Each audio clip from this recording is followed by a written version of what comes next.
یہ مسئلہ آسان ہے. پہلے شوہر کا انتقال ہو گیا, بیوی کے کئی بچے, میاں بیوی کے مطلب کئی بچے ان کے, بیوی نے دوسری شادی کر لی. اب دوسرے آدمی سے شادی کی تو پہلے شوہر سے جو بچے ہیں ولدیت میں دوسرے شوہر کا نام لگانا کیا؟ سوال سمجھ میں آیا؟ یعنی پہلے شوہر کا بچہ ہے زید کا ہو گیا انتقال, اور اس کی بیوی نے شادی کر لی بکر سے. اب اپنے بچوں کے نام کے آگے زید نہیں بکر لگا رہے, تو ایسا کرنا کیسا؟ ایسا کرنا قرآن کی مخالفت ہے.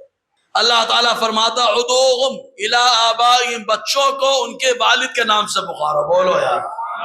حضرت زید رضی اللہ تعالی عنہ کو زید بن محمد صلی اللہ علیہ وسلم کہا جاتا تھا.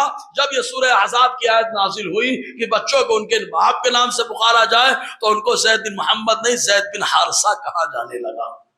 تو یہ ایسا کر رہے قرآن کی مخالفت ہے, لعنت کا باعث ہے. اور مسلم شریف کی حدیث میں آیا جو اپنے باپ کو چھوڑ کر دوسرے کو باپ بنائے, مطلب ولدیت بتائے, تو اس پر اللہ کی لعنت ہے. اسی لیے تو بولتے ہیں نسب بدلنے والے لفڑے میں.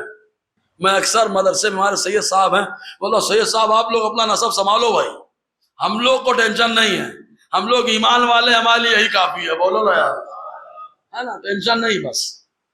تو نسب یہی مسئلہ دیتا ہے. نام بدلیں گے, ایسے ہی کچھ لوگ بچے کو گود لیتے ہیں تو لوگ کیا بولتے ہیں معلوم, بولے ڈاکومنٹ میں اپنا نام ڈالیں گے, ہم یہ سب کریں گے. کیوں؟ بولے بڑا ہوگا کمانے لگا, ابا اماں لے لیے تو.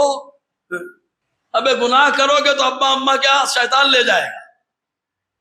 ابا کا نام دے دو, انشاءاللہ بچہ دیندار ہوگا تو اسے معلوم ہوگا رضائی والد اور والدہ کی مصطفیٰ نے کتنی عزت کی ہے. بولو اب. تو اسے معلوم ہوگا کہ جو ماں باپ پالے ان کی عزت کرنا یہ بھی مصطفیٰ کی سنت ہے نا. تو بچوں کو معلوم ہوگا, دیندار بنا دیا جائے. اور بھاگنے والا بچہ تو اپنے باپ سے بھاگ جاتا ہے. ہاں, نوجوان کافی دکھ رہا ہے. ایک بات بتا دوں, بھاگنے کا بھوت دماغ پہ لانا مت بھائی, یہ بہت ڈینجر چیز ہے. ورنہ آج کے دور میں ابا ڈانٹے بولے بھاگ جاؤں گا, اماں ڈانٹے بولے بھاگ جاؤں گا. بھاگ کے جاؤ گے نا, باہر والے اور خطرناک.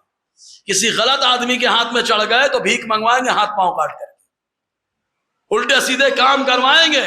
اور ماں باپ تو یہی سوچتے ہیں کہ میرے بچے کا مستقبل بن جائے بس. اس لیے ماں باپ کی قدر کریں, ساتھ میں مل محبت کر کے رہیں, اور اللہ تعالیٰ ایمان پر استقامت دے.